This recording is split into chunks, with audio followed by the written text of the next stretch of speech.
2025-26 অর্থ বছরের বাজেট অনুমোদন নিয়ে প্রধান উপদেষ্টার কার্যালয়ে এখনও চলছে উপদেষ্টা পরিষদের বৈঠক। এ নিয়ে আরও বিস্তারিত জানাতে আমাদের সাথে সরাসরি যুক্ত হবেন সহকর্মী ইসরাত জাহান উর্মি।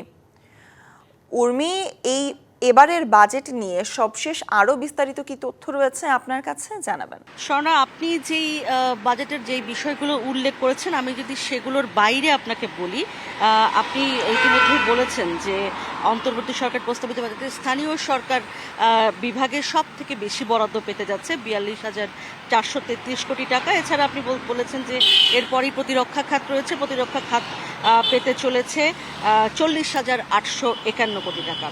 নিরাপত্তা খাতে এবার বরাদ্দের প্রস্তাব করা হয়েছে 27,001 কোটি টাকা।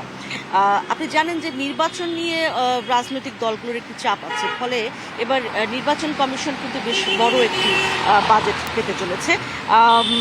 এটির একটি কারণ যদি আমি বলি যে দেখেন, এই মুহূর্তে আসলে যেহেতু দেশে নির্বাচন নিয়ে কথাবার্তা সব থেকে বেশি হচ্ছে, ফলে নির্বাচনী বাজেট বা নির্বাচনের কমিশনের জন্য, সংস্কারের জন্য এবং সেই সাথে নির্বাচন ব্যয় সবকিছু মিলিয়ে নির্বাচন কমিশনকে আসলে একটি ভালো বরাদ্দ দেয়া হয়েছে।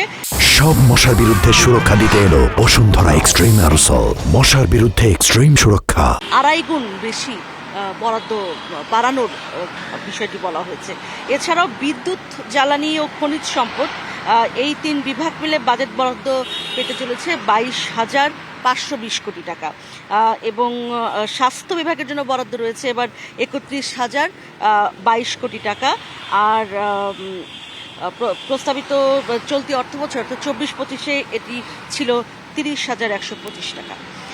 এছাড়াও আরও যদি আমি একটু বলি যে যেটি আপনি বলছিলেন যে নির্বাচন কমিশন সচিবালয়ের জন্য নতুন বাজেটে 2,996 কোটি টাকা, যেটি আমি আগেও বলছিলাম যে এই বিষয়টি আসলে নির্বাচন কমিশনের বাজেট বরাদ্দ বাড়ানোর যে বিষয়টি, এটি কিন্তু খুবই একটা সিগনিফিক্যান্ট একটি বিষয়। এখন আসলে 3টার সময় যে বাজেট দেয়া হবে, বাজেট দেওয়ার পরে বোঝা যাবে যে যেটি নিয়ে আসলে বাজেটের পরে সবসময় কথা হয়, কোন কোন পণ্যের দাম কমলো বা বাড়লো, জিডিপির গ্রোথ কোথায় দাঁড়াবে এবং কালো টাকা সাদা করা সহ এই বিষয়গুলো আসলে 3টার সময় যে বৈঠক, সেই বৈঠক 3টার সময় যেই বাজেট দেয়া হবে গণমাধ্যমে, তারপরেই হয়তো পরিষ্কারভাবে আমরা আরও জানতে পারবো। অবশ্যই পরবর্তীতে আবারও প্রয়োজনে যুক্ত হব আপনার সাথে বাজেট সম্পর্কে বিস্তারিত জানতে।